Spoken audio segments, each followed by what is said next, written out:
Hey Meeple Chasers, future announcer Dude here. After we released this episode, we realized the audio quality did not meet our expectations. We appreciate your patience while we remix this episode. We hope you enjoy.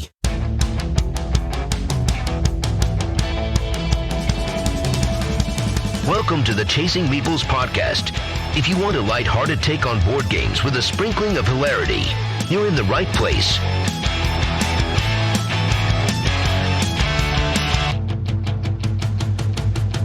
On today's episode, Chris and Angie review the game Beer and Bread. Chris demonstrates his lack of knowledge regarding beer and bread-related questions in the quiz. Schlemiel, Schlimazel, Hasenpfeffer Incorporated.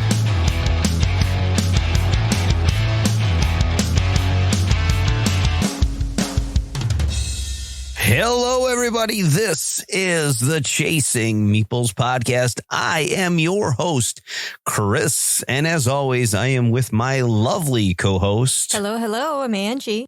Hey, Angie. It is episode 11 of the Chasing Meeples podcast. Well, today we're doing our feature review of Beer and Bread. And that's the big thing, huh? That's the big thing.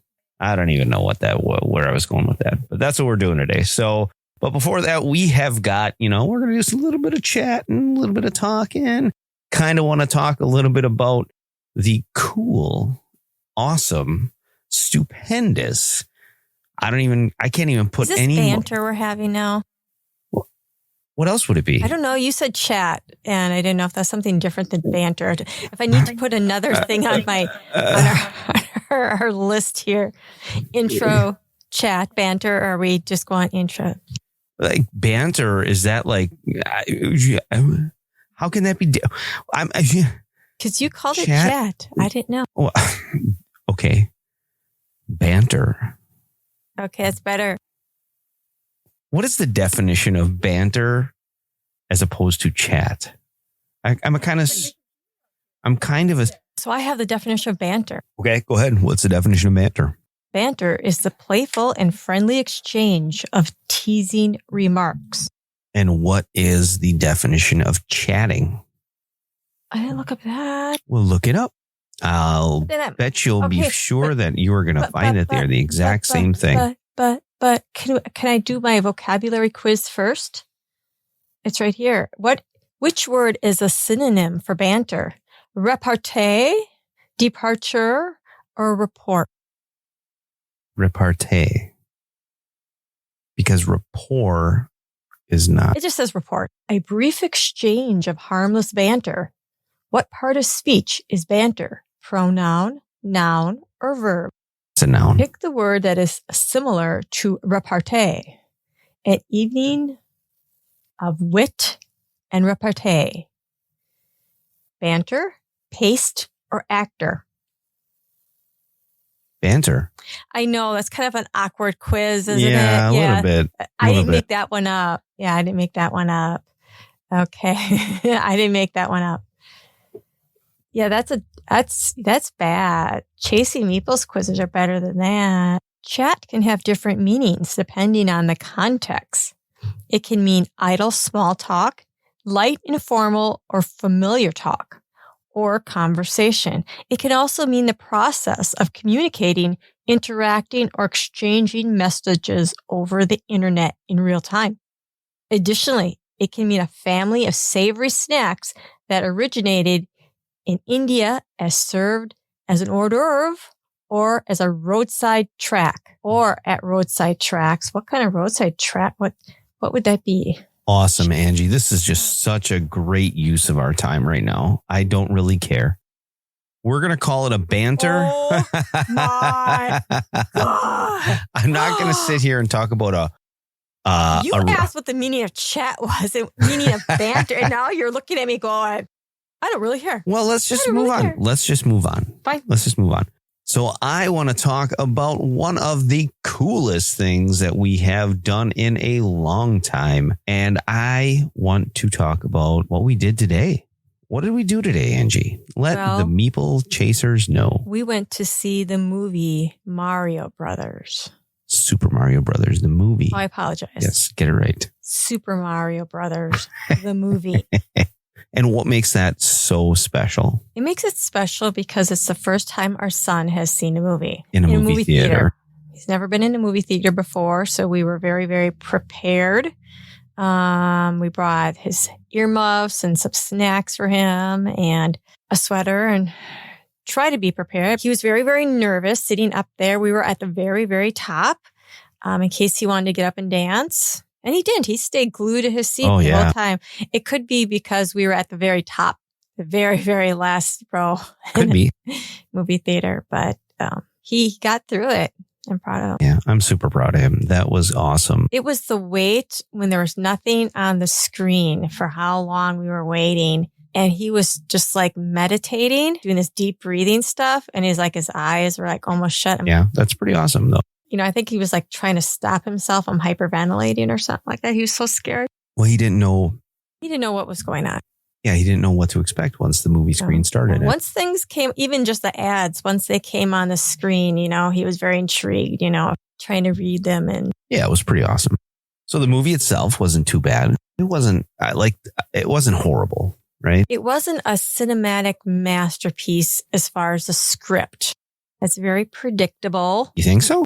Well, Mario and Luigi are brothers forever. They get sucked into a drain. They get separated. Luigi goes into a kingdom of the damned. Mario gets kingdom of the damned. Mario gets sent to the Wizard of Oz practically, where he finds a beautiful princess and have to go rescue his brother. And the princess turns into a badass, and the evil guy wants to marry the princess and she kicks his butt. I mean, that's pretty cliche line. But what would you expect out of a Mario movie? I think what made it good, I liked the way it imitated the video game. I guess that's what I got a kick out of. Yeah, that was good. I liked the throwbacks and the references to Nintendo and classic Nintendo. Don't want to give too many spoilers. Angie just gave you the whole synopsis of the movie. I really don't think. It's not like the ending to The Lost or something where you find out everybody's been dreaming or something. You never know. Like that. There might be that one person that you just ruined their entire week. I don't think anybody really expected it to be scintillating. I mean, as far as storylines go, the Minions was a little bit more compelling, but I liked the movie. It doesn't mean I don't like the movie. I enjoyed it for what it was. Good. And I enjoyed it for the fact that Gabe enjoyed it. I did. And I enjoyed the voice actors. They were funny. It had some, funny lines and stuff. And I liked, the CGI. I want to say animation or stuff like that, but I don't know if it's CGI or what it was. I think that was done really well. All right. Well, that's all I had for banter. Oh, well, that was a whole topic for me. That was all topic number one. Didn't you get the outline? Didn't you read it? When did I get the outline? Didn't you take it off the printer? I don't look at that stuff because it has got a quiz next to it. I had an outline. I'm joking. That was a joke. You don't think that's funny? I thought that was funny. I don't understand your sarcasm. I just don't understand your sarcasm. That's what Angie says to me all the time. I thought you would have caught on to that right away. No. Things that I found interesting. I really wish that it could always be jokes and fun and lightheartedness, but I do have some sad news that I want to share. So on April 1st, 2023, Klaus Teuber, the genius behind the insanely popular Catan board game, passed away at the age of 70 after a brief illness. His family shared that news on the German Catan website. So the game Settlers of Catan was first released in 1995, and it has sold tens of millions of copies and has been translated into more than 40 languages. So the folks at Catan Studios posted on social media saying that while Klaus's contributions to the board gaming industry are immeasurable, we will remember him most as a kind and selfless human being, an inspirational leader, and most importantly, as a friend. Klaus was born in 1952 in Germany, and in the 80s, he was working as a dental technician when he started designing board games in his basement, believe it or not, as a way to escape. He said, "This was my own world that I created." And Klaus never thought his game would become such a hit, but in 1998, he left his dental job when Catan took off and became a family business. The Catan studio team encourages everyone to honor Klaus's memory by being kind to one another, pursuing your creative passions fearlessly, and enjoying a game with your loved ones. So let's all raise a glass to Klaus and his incredible legacy. And now moving on from that sad news to something that I found truly interesting and exciting. Lay it on me. Laying it on you. So do you know, Angie, you've probably heard me talking about it before, the novels that I read. Stormlight Archive? No. The Dungeons and Dragons novels that I read growing up as a kid. Do you remember what they were called? No. Dragonlance. Oh, yeah. You've heard me say that, right? Yeah. So many of us who grew up in the, late 80s, early 90s will remember the Dragonlance novels. And the Dungeons and Dragons famous Dragonlance novels are being turned into a live action series. And none other than actor and D&D superfan Joe Manganiello. How do you say that guy's name? I don't know. You know who I'm talking about? I know who you're talking about. Manganiello. Joe Manganiello is heading the project. So Manganiello gave a quick update on a documentary that he's working on for Wizards of the Coast to celebrate the D&D 50th anniversary. He shared how much the game has influenced his love for storytelling. And then he dropped a bombshell on the world that he is collaborating with Wizards of the Coast to create a live action adaptation of the Dragonlance novels, which he absolutely adores. Wizards confirmed a live action D&D series was in the works about a month before, but they didn't mention Manganiello or reveal any plot details. Red Notice director Rawson Marshall Thurber is set to write and direct the pilot episode, with Paramount Pictures and E1 producing it. There is no confirmation yet if Manganiello or Thurber's projects are separate or the same. And the 50th anniversary documentary is set to premiere in 2024, but there is no release date for the yet to be seen Dragonlance series. That is cool. And I really hope they stay true to the books. The 3 original books would be fantastic. That cast of characters is awesome. I just remember sitting in junior high school in class reading those books when I should be. Raceland or Raceland? Raceland, Caramon, Annis, Tasselhoff, Burfoot, all those characters.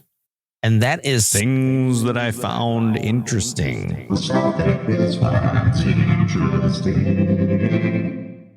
You still need a new name for that. Nope, that. that name's perfect. And that you're going to love it. You're going to start to love it.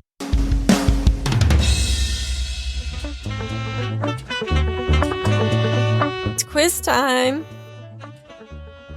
All right, I'm ready. Hit me. Okay, like I said last time, this quiz is no longer going to be something that starts with chasing meeples and leads to a board game. This is something that is more thematic.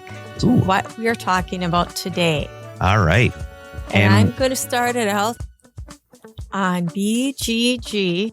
Wait a minute. Time out, Angie. Max points. What's the total points that I can get? Okay. There is, I believe, 9. There's 9 basic ones.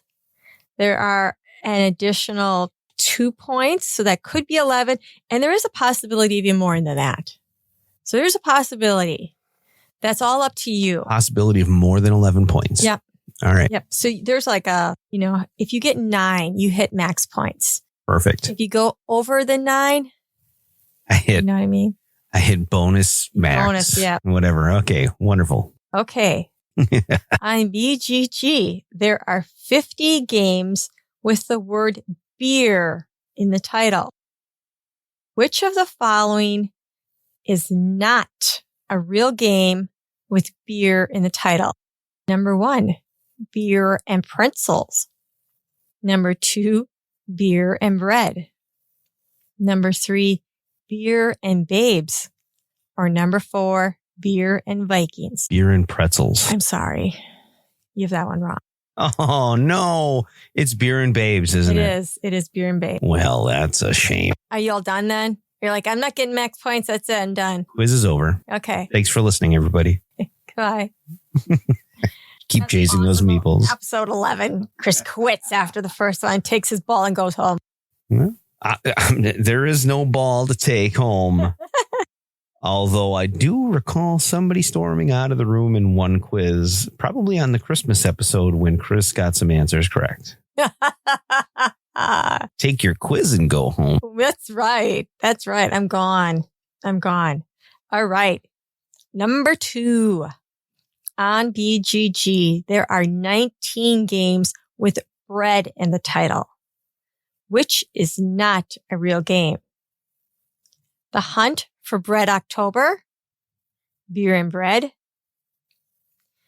Ginger Dead House, The Walking Bread, I Need Bread, the dice game. And that's need with K-N-E-A-D. Like need. Yeah, I know. Okay, sorry. You just You're like looking at me rattled like off. this is so stupid. That's because you rattled off a whole bunch of titles and I'm trying to get them straight. Okay, I can read them again. Please reread the titles. Number 1, The Hunt for Bread October. Mm-hmm. Number 2, Beer and Bread. Number 3, Ginger Dead House, The Walking Bread. So that's all one game. That's all one Okay, game. I all right. have to say that because I want to make sure you understand. It's Ginger Dead House, Okay. The Walking Bread. And I Need Bread, the dice game. Oh boy. I'm going to say it is the Hunt for Bread October. No, So it's the Ginger Dead. no. I Need Bread. Yeah. Did you make that up? Well, yeah. Where else would I get these names from? Well, that was very creative. I Need Bread, the dice game. That's a good one. Okay.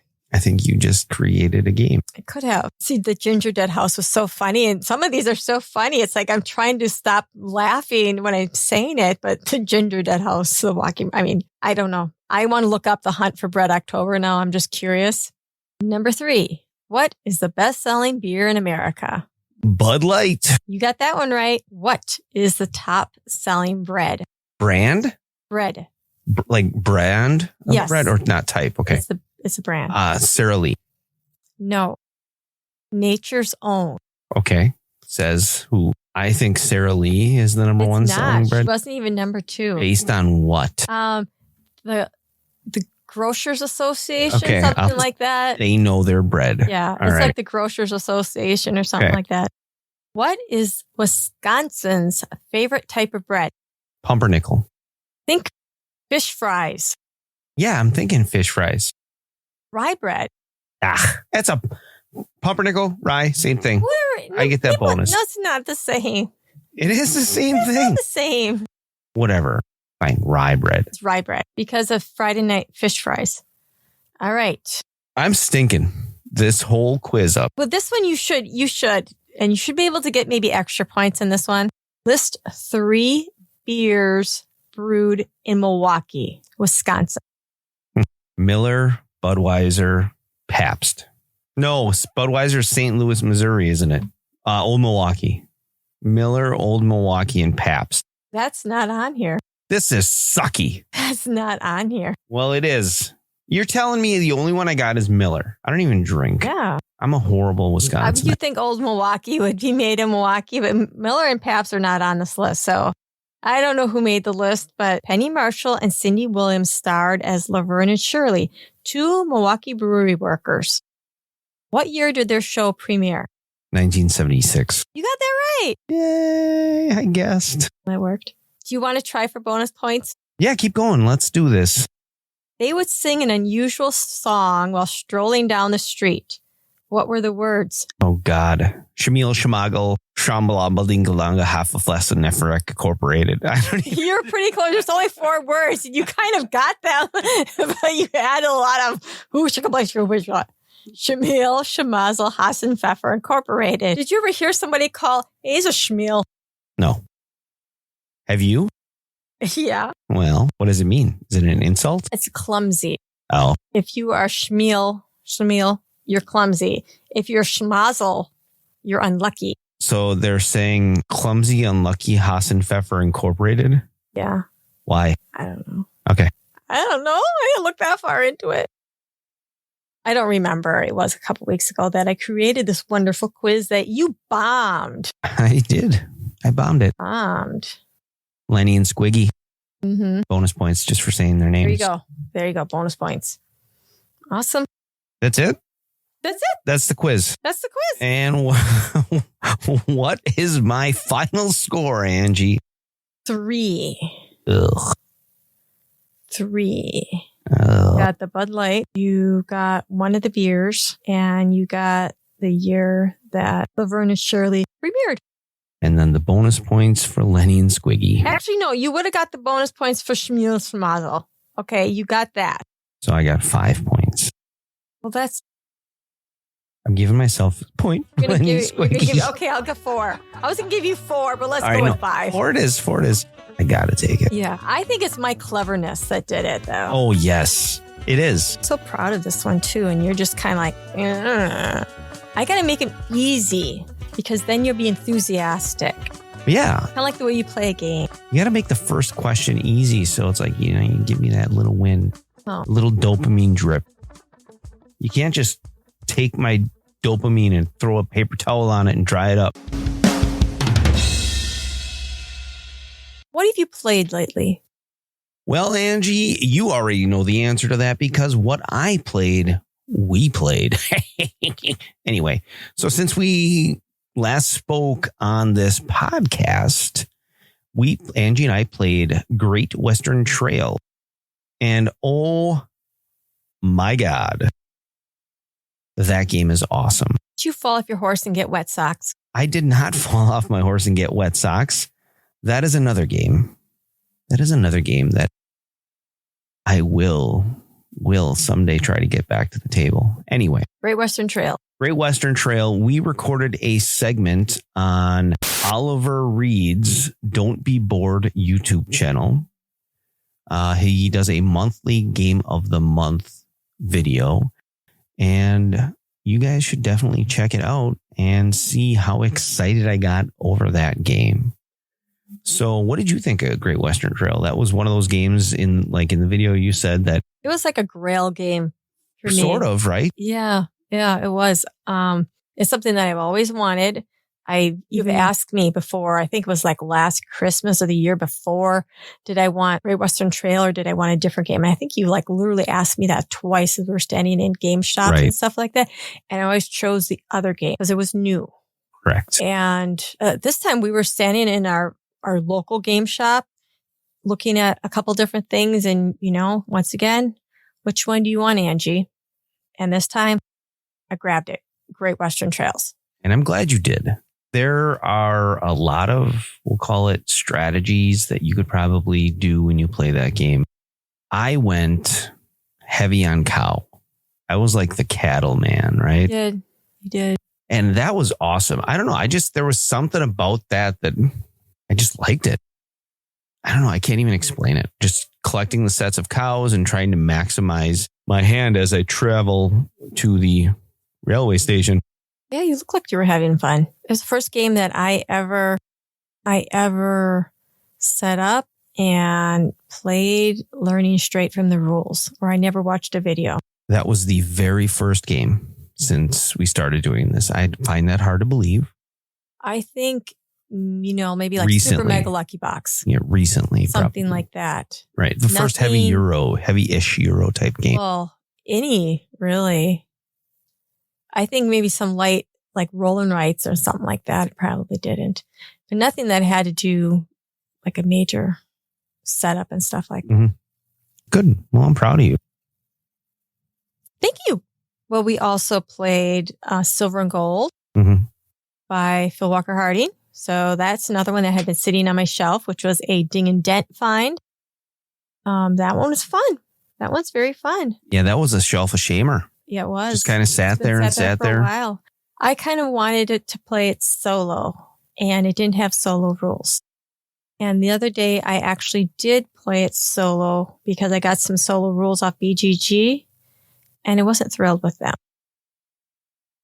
So if I do play it by myself, I'll play it two-handed, which I do every once in a while. What's the other game that you just played last night? Oh, Distilled. Yeah. I've been very lucky because all these games, my most anticipated, I've got them. Why? Because you're a wonderful person. So I'm sitting here on top of the mountain, not knowing what to dig into, everything that anticipated. And it's kind of like, oh, I want to open that one, but I like that one. I want to play that one again. And so I played Distilled. I did a 2-handed while you were gone at the thingy-majingy. The Midwest Retro Gaming Convention. Gaming Classic. Yes. So I opened it up and played 2-handed then, so I would learn it. And I played it, and you were absent at the time, and you won that. Mm-hmm. Yes. Seems like I win when you pretend to be me all the time. I know. Isn't that crazy? It was my anticipated game. What did you think of it? Oh, I thought it was really good. So I like the theme. I think the recipes, and I like how I compare it to the microbrewery or the brew crafters. What is it? Microbrewers? The microbrewers game that we got, that travel card game. Same concept, right? Just on a bigger scale. Bigger scale. And I thought what I really liked about that game was it took me a while to understand how the recipes worked. Okay. When it came to actually distilling, the distilling process. But I like how it, you shuffle the cards to kind of represent the stirring of the. Yeah, it's very thematic that way. And when you have everything distilled and you have to pull off the top and the bottom, like they have to do, when they make alcohol, because those are like the ends and they're not as good or even poisonous. And you put those back into your next batch. That's why you put them back into your pantry, the aging process. So it's very, very thematic, which is I like it. I'm wondering, there are a number of recipe cards, is that what they're called? Recipes with different recipes on them. If there's going to be some that are more difficult. Maybe. Because like these have so many of like beet sugars. Well, I don't think all the recipes can have more than 3 beet sugar. You know what I mean? Mm. I'm thinking maybe some will have so much this, so much this. Do you know what I mean? Like 1 beet sugar, 1 grain sugar, or something like that. Mm-hmm. Having so many cards and so many different alcohols, I would almost think that there would be a greater difficulty. The only gripe I could possibly find out of that game would be that, how can I put this? It didn't seem long enough. I was just going to say it doesn't overstay its welcome. By that last round, it's one of those too that you're heading into that 7th round. You can't age a beer, or you can't age a drink. So which drink are you going to try to get? At that point, that was my last one. I think I was going to get another gin or something because I couldn't age them. So it was, where am I going to grab my points? Right. And it happens to a lot of those games. So it's like, I'm heading to end game. Where am I going to grab my points? Right. I think it was too short. And then I think the more, like you say, overstay its welcome, I don't think it stayed long enough to be welcomed. I don't know how to explain it, right? It left the party early. So you thought you could use another round? I feel like we could have probably went a little bit longer. Because once we both started to get the hang of it, once I did at least, it was like boom, boom, boom, boom. We flew through the rounds real quick. Yeah. Yeah. I also wonder, you mentioned all those different varieties. I think there might be an expansion for that game. There is. There's room already in all the trays. So there's room already for more cards, more of those little tokens, even for another player piece. I worry about replayability. I worry that the more you after a while, you're just. That's what I'm thinking. The other beers have got to be, or I'm sorry, I'm calling them beers, but the other spirits, the other drinks like tequila and all these other ones, I'm thinking they've got to be more complicated. I'm not sure. Because essentially you need a different combination of sugar. So some of them were, you had half that were aged, half that weren't. And then you needed 3 grain, 2 berry, fruit sugar, you know what I mean? So there wasn't that many options. Does that make sense? Right. Variations. Maybe there wasn't a lot of variations really. Right. And I'm thinking I never looked through, I should look through them, that they would be a little bit more complicated. The other game that we played was Vinyl. Oh, I forgot about Vinyl. Yeah, we played Vinyl. I want to play Vinyl again. I think there's a lot to that game that we may have missed. I do. It brings me back to when I used to go to, Exclusive Company and Dr. Freud's, going through all the records, collecting vinyl. I still have my vinyl collection at my parents' house. All the records are probably warped because I have a turntable that didn't work. Anyway, sorry. Did you have to put a penny on your... No, I never had to put a penny on that. Never had to do the penny. I know of the penny trick, but I never did the penny trick. Never had to. Never had to. Even my parents' stereo needed the penny trick at times. Interesting. And theirs was a big console stereo. Oh, it's yeah. Still there. Oh, yeah. My parents had a big console stereo that had a 8-track player and a record player in it and a radio. It's just a fixture in that living room. I don't think it's ever going to be moved. That's awesome. I mean, that's just there. That's just a fixture. I mean, now it's just, a picture table, an end table. But the question is, does it still work? I don't know. So that is what was played this week. Yes, since between the last episode we can and just this say this episode. Week, okay? We don't have to let them know. I think you need to come up with a better way of saying it. That is what was played this week. I will come up with a new way to say it. The new segment name. If you come up with something better than nope. Things I found interesting. Nope. Just imagine how cool this is. I found interesting. You pull up to the gas station, you get out of your car, you start pumping gas. Gas station TV comes on. And after Cheddar News, you get, hey, everybody, this is Chris. And this week, these are some things that I found interesting. That's like, there's literally, they do that already. They do that already on that gas station TV. These are things you need to know. You're finding things out. You're waiting, you're pumping your gas and taking notes. Yeah. Ooh, I better write this one down.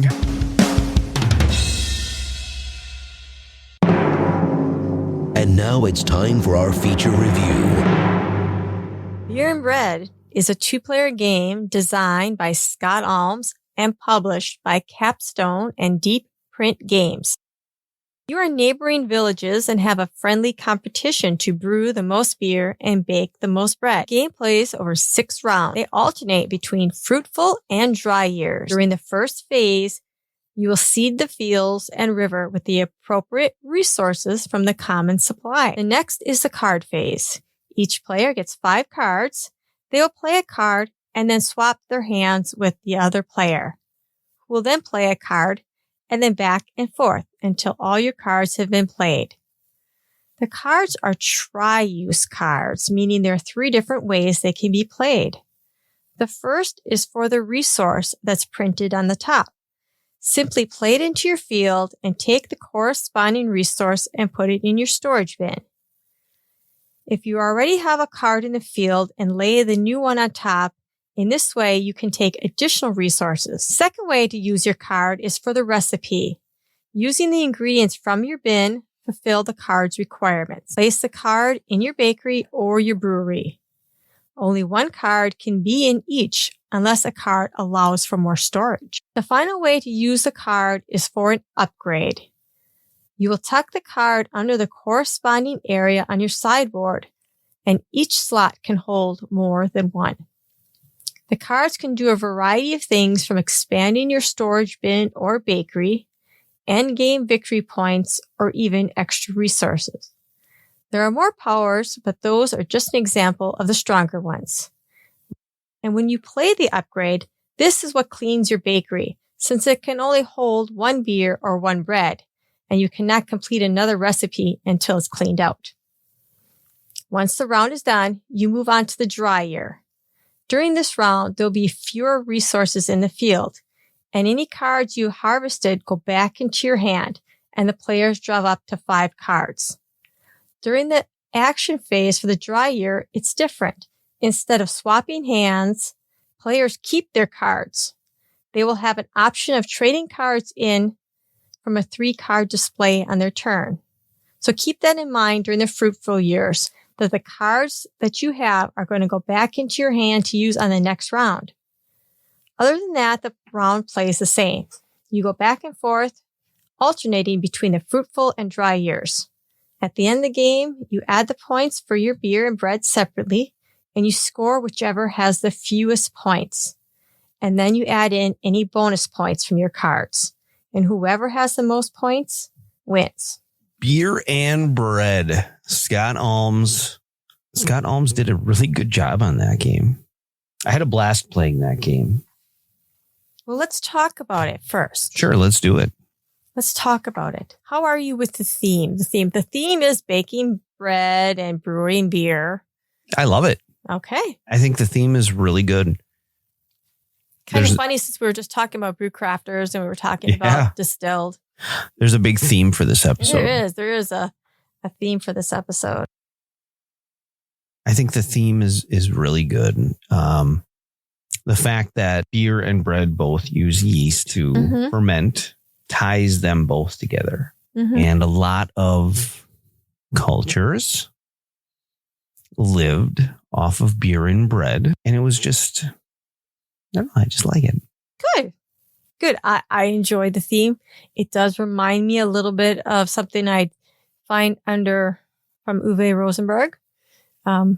With his Agricola and Cavernas and Hallertau's. But I like the theme. I was very attracted to that theme. Yeah, that game was not on my radar. Like I said in the last episode, not on my radar.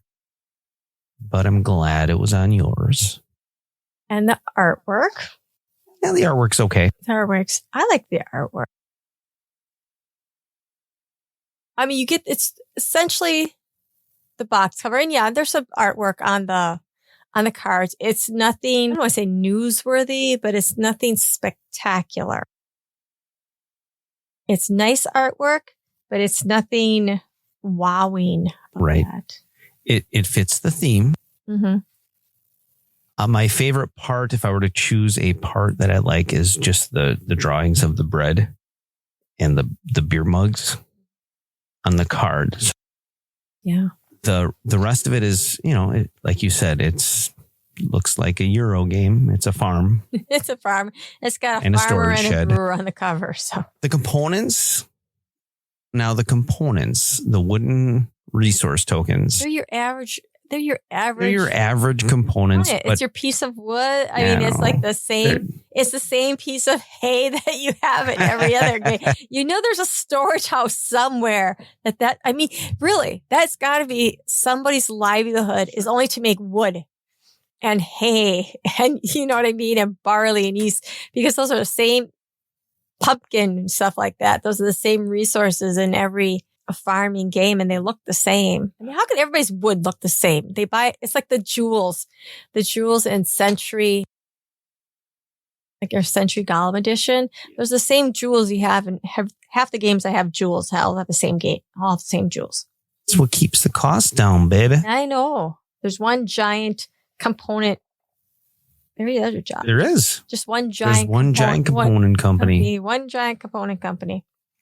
Something like that. There's multiple of them out there, but there is one. Yes, I'm sure there's a standard component out there. The thing that I don't like about the components is there's that one that looks like a bear pelt. That's what I choose to call it. Oh. Bear pelt. I think it's the rye or the barley. Yeah. But you know what? There's something in the Portal game. It looks Imperial like Settlers? It looks like the beer, the animal pelt in Robinson Crusoe. Oh, yeah. That's why. For sure. That's why. Okay. That explains it. Yeah. I'm going to have to take a look now. So what is that? I get confused what they are. The hops are the green. The bear pelt, is that rye? I think it's rye. No. The rye's the orange one. And it's barley, maybe. I don't know. Maybe it's barley. Because the yeast is the typical haystack looking one. But that one game, I just had so much rye. It was just crazy. But so this game is about balance. And maybe that plays a little bit into the mechanics. It's about balance. Because you are scoring your lowest, because you want to make your beer and you're making your bread, and then you're going to total those up, but you're scoring the lowest. So you really have to have a good balance. Because if you make 5 beers and only 1 bread, you're only scoring that 1 bread. So you have to have that balance. And the first game, I could not make a recipe because I did not get rye. I was having such a hard time. So the second game, I was coming on these cards that I had a lot of rye resources. So I'm harvesting that rye. And then I had an entire full bin of like 1 water and 9 rye. And so I couldn't make anything. I end up in that dry year and there was nothing for me to make. So I am like having to, tuck all the cards for the powers and stuff like that, the special powers. That 1 round completely, I went almost like 2 rounds not making anything until finally I traded for a card that you made bread with nothing but rye. Rye bread. Wisconsin's favorite bread. That's it. It was somebody having a fish fry. Ooh, but no, you hit the nail on the head.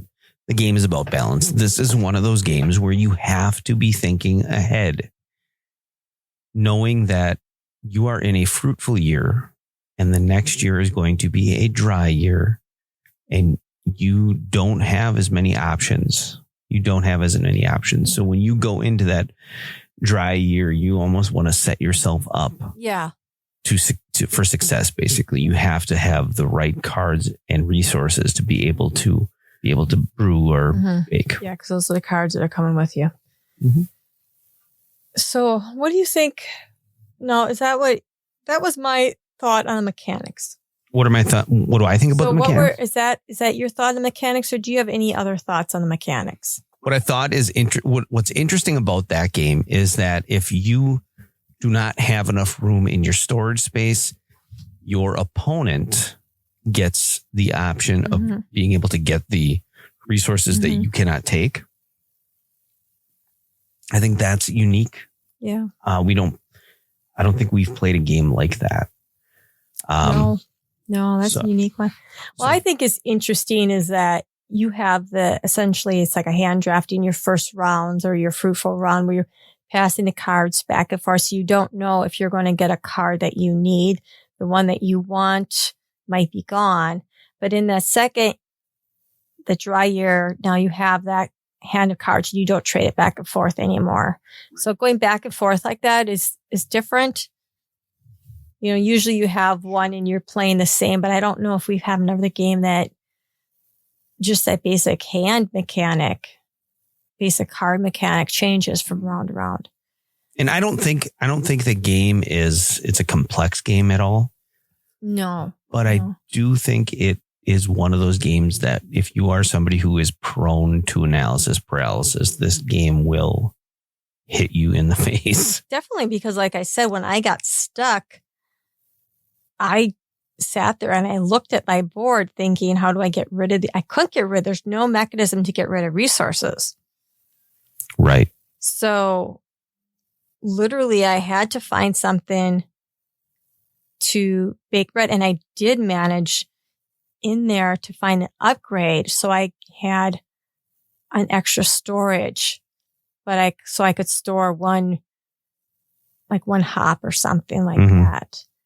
But I had, like I said, I had like eight rye until I found that one card.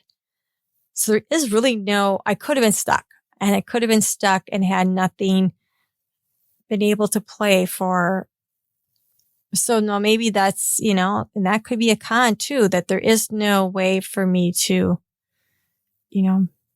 there's no way for me to mitigate that. There's no way for me to get rid of that storage bin. And maybe there should be something like I have to give them all to you or something like that. I'm trying to think of what he could do thematically to, alleviate that. If you want to loosen up your storage bin, you have to kind of give up a turn or something, but then give your resources to your neighbor or something like that too. Because otherwise, like literally if that card wasn't there, I don't know what I would have done. Yeah. I don't know. Okay. What else? We talked about art components. Well, the replayability. Yeah. I think there's a lot of replay in this game. I think I want to. Because I wanted to replay that one game because I wasn't getting the resources and I wasn't keeping the right ones. And so I got the rye the next game, realized, okay, I did that a little wrong. And then, so in my mind, it's like, okay, I want to try again and I want to try to balance things better. So it's one that I really want to replay. I think what makes this game really interesting too, kind of going back, like is the way you score. So you have to be diverse in your gameplay, if that makes any sense. I don't know if diverse is the correct word, but you can't put all of your effort into beer, because no matter how many points you get in beer, if you didn't brew any bread, then you, at the end of the game, or if you didn't bake any bread, at the end of the game, your score is 0. So you have to find that balance between beer and bread if you want a good score. And I think that's very interesting. That's why I said balance. This game is about balance. It is about balance. You have to find that. And if you have too much beer and your balance will be off. Yeah. So soak it up with that bread. But too much bread will make you waddle. Oh boy, that's funny. Anyway. That's funny. So my last thing was, does it have a con? And the one I would say, obviously, is that I almost did get stuck there. And you know what? That getting stuck, we were just talking about that in Wayfarers, that I almost got stuck going up that journal track. Maybe it's me. Maybe it is you. Maybe it's just me. But you know what? Then I'm going to sit here and I'll have worse AP thinking about it. Yeah. I guess if I were to pick out a downside to the game, like I said, the downside is it can be overwhelming at times. And what I mean by overwhelming, I mean, I don't think it would be a game for somebody who is just starting to get into the hobby, because we've played plenty of games. And I think when we first started playing it, it was a little bit, I don't use the word confusing, but it was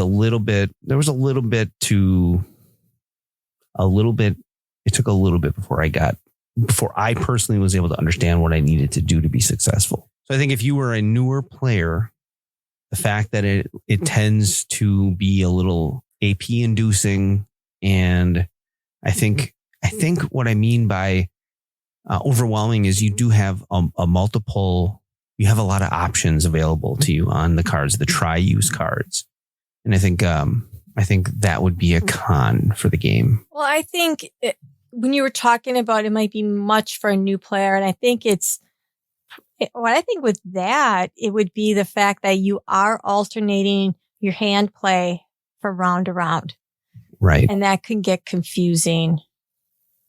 Just keeping track of that and realizing, okay, now I don't have that, the same amount of resources. That we never really had a problem with, the fact that there weren't enough resources. Yeah, we didn't. And it was nice that there is that small card display where you can trade in a card. Mm-hmm. But I think that back and the forth with the dry years and the fruitful years, I think that maybe could trip people up. Yep. That you're playing them differently. It's like almost 2 different games you're learning. Yes. So if I were to rate this game, Beer and Bread for me is an 8.5. Ooh. Yes. It's an 8.5 out of 10. The art is nice. It's nice, pleasing art. It's got a lot of strategy to it. I find it a lot of fun. But what it didn't, I guess the reason why it would not be a 9 for me would be the fact that it could be a little bit overwhelming. And like what happened to Angie, you can kind of get stuck. And that, to me, doesn't lend for a fun time. Angie, what would you rate it? I'd rate it an 8. 8? An 8. I really, really like the game. Although that one instance really frustrated me. And had I not found that card, I probably would have been more frustrated. I don't know what I would have done. And then that would have made me like the game less. Do you know what I mean? Yep, I know. I would have have gotten mean. very frustrated or just, anxious and mad at the gameplay because I over-harvested. Chris. I over-harvested rye. And here I'm thinking, oh, resources, wonderful. Look at all these. I can compound resources and I got this card and now I'm going to have 4 rye. Oh my gosh, my bin is full. I had to find the one bread that you could bake with 1 water and 8 rye. I think it was 2 water. I think it was like 2 water and 8 rye. But you have a big deck of cards. So I'm thinking though, if there was an aspect to it that you could do, and maybe it's once per round, or, you give up your turn in a round to, help your neighbor. Your bin, your food is getting spoiled. You're going to have to dump it off or something. I don't know how thematically you'd want to tie it, but, maybe give your food to your neighbor or something and he could take whatever he wants. And that way you could loosen up your storage bin. But I don't know. Maybe it never happened to anybody else but me. Maybe it never happened to anybody else. Be careful with your rye, people. Just be careful. Oh, Angie, what are we going to talk about next time? We are going to talk about all the unusual, wild things I'm doing while I'm away at work. Oh, that sounds good. All the unusual. I don't even know what that means. Well, I haven't done them yet. Well, I have to make up for the episode of Board Games and Banter that I did not post because it had a...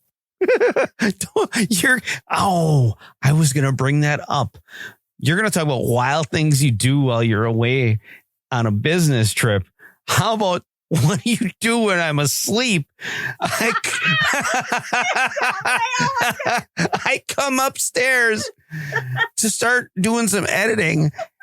And in our podcast studio on the desk is a plunger, a headlight, light bulb. And I don't even know what else there was. But why? Why was there a plunger on my desk? Well, no, see, I don't think you wanted to tell anybody about that. Otherwise, I would have released the video. Well, now I understand. Things we bought that we were supposed to return that we never returned. We tend to have a small pile of things. We don't return things to the store. I hate returning things to the store. So we have a small pile of things growing. So when I did my banter for Board Games and Banter, the thing I did was show everybody all the things that we didn't return. And so when Chris, he's like, he never watched the video. You've never watched that episode? I don't know where the video is. I have it on my phone. Well, I don't have your phone. I don't look at your phone. You have no idea how I did it, but you're like, you can't release something that's got a plunger on it. You can't have. Well, now that I know what it's for, release away. Ladies and gentlemen, okay. The next episode of Board Games and Banter with Angie. No, yeah, but we're giving it away. We're not giving away a plunger. What a crappy giveaway. So stupid. But it was funny. All right. Well, thank you, everybody, for listening to this podcast. It really means a lot to us that you are choosing to listen to us. One thing that would really help us is if you review this podcast on your favorite podcast provider. The reviews and the likes and the subscribes and the ratings and all that stuff really, really makes a difference, really helps us out. And if you know anybody that would enjoy this podcast as well, please share. It would really mean a lot to us. So on that note, keep chasing those meeples. Bye. Bye, everybody.